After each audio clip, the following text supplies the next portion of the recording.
ఇకైతే మూవీలోకి అయితే వెళ్ళిపోదాం. ఓపెన్ చేయగానే వీడి పేడైతే స్టీవ్. వీడైతే ఇప్పుడే నిద్ర నుంచి లేస్తూ ఉంటాడు. వీళ్ళ భార్య అయితే పొద్దున్న లేవగానే డ్యూటీకి అయితే వెళ్ళిపోతుంది. ఈమె అయితే ఒక హెయిర్ హాస్టర్. సర్లే వెళ్తున్నావుగా మరి డ్యూటీ నుంచి మళ్ళీ ఎప్పుడు వరకు తిరిగి వస్తావు అంటే నేనైతే ఎప్పటికీ రాను, ఇక రానే రాను అని అంటుంది. సడన్ గా ఫోన్ అయితే ఆన్ ది రింగ్ అవుతుంది. వీడికైతే వీళ్ళ బాస్ నుంచి అయితే కాల్ వస్తుంది. నీ జాబ్ అయితే దగ్గరకు వచ్చింది, నీ డిజైన్స్ అయితే ఎవరికి నచ్చలేవంట, ఆ విషయం నీకు తెలుసా అని తిడతాడు. నువ్వైతే ఎలాగైనా నాకు కొత్త డిజైన్ అయితే పంపు, లేకైతే నా కస్టమర్స్ మొత్తం వెళ్తున్నారు అని అనగానే ఫోన్ అయితే కట్ చేస్తాడు. అప్పుడే వాళ్ళ భార్య అంటుంది, నీ జాబ్ అయితే చాలా చిన్నది, మన బ్రతకడానికి ముందుకు సాగడానికి నీ జాబ్ అయితే అస్సలు పనికిరాదు, నువ్వైతే వేరే జాబ్ చూసుకొని అక్కడ నుంచి వెళ్ళిపోతుంది. ఆ అమ్మాయి అలా వెళ్ళిపోగానే వీడికైతే ఏదో సౌండ్లు అయితే వినిపిస్తూ ఉంటాయి. అలా తొంగి చూడగానే అక్కడ రూమ్ కాడ తంతున్నాక ఎవడో కనిపిస్తూ ఉంటాడు. సడన్ గా ఏంటని చూసే వరకు పక్కింటి వాళ్ళ లొల్లవుతుంది. వాళ్ళ పక్కకి ఇండియన్స్ వాళ్ళేమో గొడవ చేస్తూ ఉంటారు. వీడి పేడైతే సంజు. వాళ్ళ పనుల మీద అయితే చాలా అరుస్తూ ఉంటాడు. సడన్ గా వాళ్ళ భార్య వచ్చి ఇక్కడ నుంచి వెళ్ళిపోదాం, మనకైతే గొడవ ఎందుకు అని అంటుంది. వాళ్ళ ఇంట్లోకి వెళ్ళగానే అక్కడ సంజు వాళ్ళ భార్య డ్రెస్ అయితే చాలా నచ్చుతుంది. ఆ డిజైన్ అయితే ఎంతలా అంటే చాలా నచ్చుతుంది. నేనైతే కొత్తది క్రియేట్ చేస్తాను అలా డిజైన్ అని మా బాస్ కి పంపాలి అని తయారు చేస్తాడు.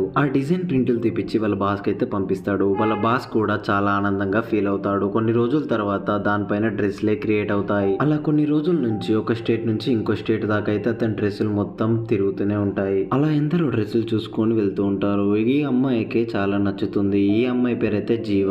ఆమెతో తన భర్త ప్రేమ అయితే ఉంటాడు. అలా మెల్లగా డ్రెస్ తీసుకొని ఇంటికైతే వెళ్ళిపోతారు. అలా మెల్లగా వీళ్ళైతే ముచ్చట్లు పెట్టుకుంటూ ఉంటారు. సడన్ గా డోర్ సౌండ్ వినిపిస్తుంది. అది ఎవరని చూస్తే ఇద్దరైతే దొంగలైతే కనిపిస్తారు. సడన్ గా వన్ సైడ్ గన్ను చూపెట్టి నీకైతే డబ్బులుంటే నాకు ఇచ్చేయని కోపడతారు. ఈ జీవ అయితే ఛాయలు పోయడంలోనే మునిగిపోతూ ఉంటుంది. ఈ ముసలోడు చక్కగుండక పైసలు అయితే దొంగతనంగా ఇచ్చేస్తూ ఉంటాడు. వాళ్ళైతే అక్కడ నుంచి పరుగులు తీస్తారు. అలా బద్మాషిగాలు పోగానే జీవ అయితే చైర్ నుంచి కింద పడుతుంది. ఆమె మీద ఉడుకుడుకు ఛాయ్ అయితే పడిపోతుంది. నాకు కొన్ని రోజుల దాకా రెస్ట్ కావాలి, నువ్వైతే నా కొత్త డ్రెస్ అయితే పిండి పెడతావా అని అడుగుతుంది. సరే నేనైతే పిండి పెడతాను అని వాడైతే పిండుతూ ఉంటాడు. అలా ఈ మూవీ థ్రిల్లింగ్ అయితే ఉంటుంది. ఇక్కడైతే ఈ రోజు చాలా ఎయిర్ అయితే వస్తూ ఉంటుంది. ఆ గాలికి కొట్టుకపోతుంది. కొట్టుకపోయి ఇక్కడ మెల్లగా ఒక సెంటర్ దగ్గర అయితే పడిపోతుంది. ఆ సెంటర్ దగ్గర ఒక మొద్దోడు అయితే ఉంటాడు. ఆ మొద్దోడు రూబీ అనే అమ్మాయి దగ్గరికి తీసుకుపోయి ఇచ్చేస్తాడు. వీళ్ళిద్దరు అయితే ఒక ఇంట్లోనే పనిచేస్తూ ఉంటారు. రూబీక్ అనే అమ్మాయి ఇంట్లో పనిచేస్తూ ఉంటుంది. మాలిక్ అనేటోడైతే పార్క్ లో పనిచేస్తూ ఉంటాడు. సరే అని మాలిక్ గాడు పక్కింటి వాళ్ళకి ఇంటింటి వాళ్ళకి మొత్తం తిరుగుతాడు. ఈ డ్రెస్ మీదేనా అంటే కాదు అంటారు. మళ్ళీ ఇంకో బిల్డింగ్ అయితే వెళ్తూ ఉంటాడు. అయ్యో ఇది నాది కాదు కదా, మా వైఫ్ ది కూడా కాదు అని చెప్తాడు. సడన్ గా మళ్ళీ ఇంటికి వచ్చి అలా ఈ అమ్మాయి పనులు మొత్తం అయిపోయాక పనుల నుంచి ఇంటికి తిరిగి రాగా ట్రైన్ అయితే ఎక్కుతుంది. ఈ టీటీ గాడు అందరు టికెట్లు కొట్టి ఈ అమ్మాయి దగ్గరనే చూస్తూ ఉంటాడు. ఎందుకంటే వాని కూడా ఆ డ్రెస్ అయితే నజర్ కొట్టింది. వీని పేరు అయితే హెన్రీ. అలా వీడైతే ఈ అమ్మాయికి లైన్ ఇద్దామని ప్రయత్నిస్తుంటాడు. కొద్దిసేపు తర్వాత ఆ అమ్మాయి ఇంటికి అయితే వెళ్ళిపోతుంది. వాళ్ళ భర్త అయితే ఆర్టిస్ట్, మొత్తం బొమ్మలైతే ఆయన పనిలో లీనమై ఉంటాడు. ఆ అమ్మాయి వీనికైతే నా కొత్త డ్రెస్ చూపెడతా చూడు అని అంటుంది. కానీ వీడైతే అసలే చూడడు. అన్నం తెస్తున్నానంటే కూడా వాని పనిలో వాడే లీనమై ఉంటాడు. అలా గడిచాక వానికైతే ఆ డ్రెస్ పైన అయితే కళ్ళు పడతాయి. అయ్యో నీ డ్రెస్ ఇంత అందంగా ఉందా అని అది కూడా వాడు డ్రెస్ గీస్తూనే ఉంటాడు. అలా అన్నం మొత్తం తిన్నాక వీళ్ళైతే పడుకోగా రూబీ అయితే విలియం కోసం ఆలోచిస్తూ ఉంటుంది. ఈ అమ్మాయి వాడినైతే ప్రేమించాలనుకుంటుంది. కానీ వాడైతే అసలే దేకడు. అదే ఇంట్లో టీటీ హెన్రీ అయితే ఇద్దరు దాక్కొని ఉంటారు. మెల్లగా వాళ్ళ భర్త అటు పోగానే వీడైతే వస్తాడు. ఆ రూబీ దగ్గరికి వచ్చి ఆమెనైతే లేపుతాడు. ఆ అమ్మాయి అయితే చాలా భయపడుతుంది. నేనైతే టీటీని, నన్నైతే చూసి అస్సలు భయపడకు, నేనైతే నిన్ను ప్రేమిస్తున్నాను, నీ డ్రెస్ అయితే చాలా నాకు బాగా నచ్చింది అని మొత్తం వివరించి చెప్తాడు. ఆ అమ్మాయి కూడా ప్రేమ అంటే పిచ్చి, ఇదే మంచి టైం అని ఆమె కూడా ఓకే చెప్తుంది. అలా తెల్లారి కావడంతో విలియన్ గా అయితే ఇంటికైతే వస్తూ ఉంటాడు. ఈ హరిగాడు అయితే దొంగతనంగా కింద పంటాడు. అలా టైం చూసి మెల్లగా ఇంట్లో నుంచి బయటకు వెళ్ళిపోతాడు. తర్వాత రోజు నుంచి హరిగాడు ఈ అమ్మాయి అయితే ప్రేమించుకుంటాడు. ఆడైతే మెల్లగా ఈ అమ్మాయిని ఇంటికి పిలుస్తాడు. కానీ ఆ ఇంట్లో ఎవరు ఉండరు. వీడైతే ఈమెకైతే అబద్ధం చెప్తాడు, ఇల్లు నాదే అని. సడన్ గా అమ్మాయి డ్రెస్ ఇప్పగానే అక్కడైతే ఓనర్ అయితే వస్తుంది. వీళ్ళిద్దరు దొంగలు అనుకుని ఆ అమ్మాయి గన్ను వట్టి పేల్వాలనుకుంటుంది. ఓనర్ వీడైతే కొట్టుకుంటూ ఉంటారు. మెల్లగా రూబీ అయితే అక్కడ నుంచి పరారైపోతుంది. రూబీ దొంగది మెల్లగా అయితే ఇంటి వరకు చేరుకుంటుంది. కొద్దిసేపు అయితే రెస్ట్ తీసుకుంటుంది. ఆ డ్రెస్ వల్ల ఇవన్నీ వచ్చాయని బిచ్చగాళ్ళకైతే ఆ డ్రెస్ పాడేస్తుంది. నేను ట్రైన్ లో పోతే చీటీ గాడైతే ఏడిపిస్తూ ఉంటాడు, ఇక్కడికి పోతే వీడైతే ఏడిపిస్తుంటాడని మొత్తం అయితే డ్రెస్ అయితే పక్కకు పాడేస్తుంది. ఆ డ్రెస్ లివియా అమ్మాయి దగ్గరికి అయితే వెళ్తుంది. ఆ అమ్మాయి మళ్ళీ డ్రెస్ వేసుకొని ట్రైన్ అయితే ఎక్కుతుంది. మళ్ళీ టీటీ గాడైతే చూస్తూ ఉంటాడు. అలా హెన్రీ గాడు ఉన్న కాడు ఉండక ఈమె మీద కూడా కన్ను పడేసుకుంటాడు. అలా కన్ను పడేసుకున్న సమయంలో ఈమెయితే ఇంటికి వెళ్తుంది. వాడు కూడా మెల్లగా ట్రైన్ దిగి ఈమె మీద మళ్ళీ ఫాలో అవుతూ ఉంటాడు.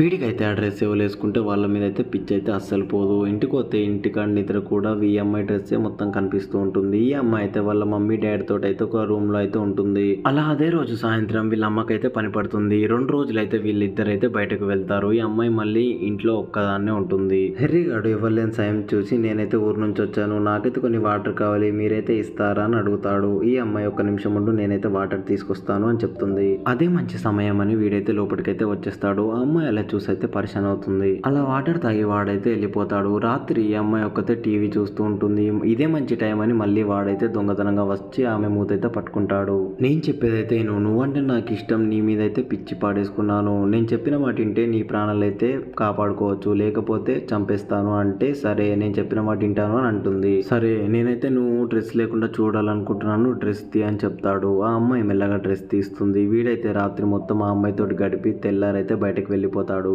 ఆ అమ్మాయి అదే రోజు చాలా ఎంజాయ్ చేస్తుంది. ఆ అమ్మాయికి మళ్ళీ నాకు ఈ డ్రెస్ వల్లనే ఇదంతా పాడు వచ్చింది అని డ్రెస్ మొత్తం పాడేస్తుంది. ఆ అమ్మాయి పాడేసిన వెంటనే ఇంకో అమ్మాయి తీసుకుంటుంది. ఈ అమ్మాయి పేరైతే మరియం, వాళ్ళ భర్త పేరైతే విన్సెంట్. వీళ్ళిద్దరైతే ఒక ఇంట్లో ఉంటారు. అదైతే చాలా పూర్ ఫ్యామిలీ. దానికి ఒక గడ్డ కూడా ఉంటుంది, అందులో నుంచి వాటర్ అయితే పడిపోతాయి. ఆమె అయితే ఇలా కొత్త డ్రెస్ అయితే వేసుకుంది. వీడైతే బయటకెళ్ళి ఇప్పుడే వస్తాడు. ఈ అమ్మాయి అయితే అసలే ఎనర్జీ తోటి లేదు. ఈమెకి ముందే జ్వరం వస్తుంది. ఈ వర్షంతో ఇంకా జ్వరం అయితే ఎక్కువ అవుతుంది. వీళ్ళిద్దరి మధ్యలో తిందామంటే అన్నం కూడా ఉండదు, వేసుకుందామంటే డ్రెస్లు కూడా ఉండదు. ఈ అమ్మాయి కోసం అయితే వాడైతే బయటకి తినడానికి వెళ్తాడు. అప్పటికి మరియం ఇంట్లో ఒక్కతే ఉంటుంది. కొద్దిసేపు తర్వాత వాన్ అయితే ఆగిపోతుంది. విన్సెంట్ గాడు మళ్ళీ రిటర్న్ ఇంటికి అయితే వస్తాడు. నాకు హాస్పిటల్ పోతే గోళీలు దొరకలేవు, తినడానికి తిండి కూడా దొరకలేదు, కానీ నువ్వైతే ఆరోగ్యంగా ఉంటావు, నిన్ను నేను కాపాడుకుంటా అని మాటిస్తాడు. ఈ అమ్మాయి బాడీ అయితే గడ్డగట్టుకపోయింది. వీడైతే ఫైర్ పెడదామని చూస్తాడు, కానీ అక్కడ పచ్చి కట్టెలతో అస్సలే అంటుకోదు. కానీ ఇక్కడ ఎండు కట్టెలు పెడదామని ట్రై చేస్తూ ఉంటాడు. వీళ్ళైతే పక్కా ఎండిన కట్టెలతో ఫైర్ అయితే పెట్టుకోవాలి. దానికోసం వీడైతే బయటకు మొత్తం తిరుగుతూ ఉంటాడు.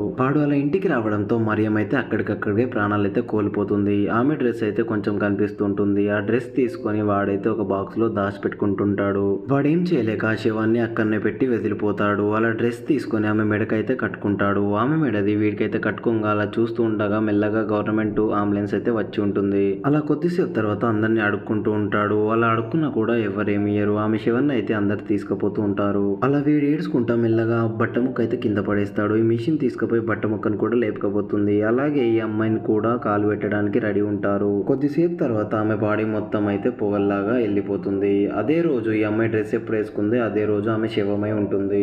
ఒక అకాడమిక్ స్కూల్లో ఈ ఆర్ట్ అయితే చూపిస్తారు. వీళ్ళైతే ఎవరో తెలుసా అని కొంతమంది స్టూడెంట్ అయితే అడుగుతారు. అదైతే విలియం గాడు రూబీ కోసం వేసిన ఆర్ట్. సార్ గాడు ఆర్టిస్ట్ గురించి మొత్తం చెప్తూ ఉంటాడు. ఆర్ట్ గురించి కూడా చెప్తూ ఉంటాడు, చాలా అందంగా ఉందని. అక్కడైతే మెల్లగా హెర్రీ గాడు అయితే మెల్లగా వచ్చేస్తుంటాడు. అలా అటు ఇటు చూసి ఆ డ్రెస్ ని చూస్తే వీడికైతే పిచ్చి అయితే లేస్తుంది. ఎవ్వరు లేని సమయంలో అందరి ముంగట ఉన్నా కూడా నేను ఎలాగైనా ఈ డ్రెస్ ను కోసేయాలని అందరినీ కోచేస్తూ ఉంటాడు. కోసేసి అక్కడ నుంచి పరుగులు తీస్తూ ఉంటారు. వీళ్ళైతే వీడిని దొరకబట్టి వీడైతే ఆ డ్రెస్ డిజైన్ చూసి పిచ్చోడైతే అయిపోతాడు. ఇక లాస్ట్ కి అయితే హీరోయిన్ కూడా చచ్చిపోతుంది కదా. వీడు కూడా కొన్ని రోజులు బతికి మెల్లగా అయితే చచ్చిపోతాడు. ఇదే మనకు స్టోరీ అయితే లాస్ట్ కదా. ఇంతటితో మన మూవీ అయితే అయిపోతుంది. ఈ వీడియో చూసినందుకు చాలా ధన్యవాదాలు. మీకు ఇంకా ఇలాంటి మూవీస్ కావాలంటే కామెంట్ చేసి సబ్స్క్రైబ్ చేసుకోండి ఫ్రెండ్స్. Thank you.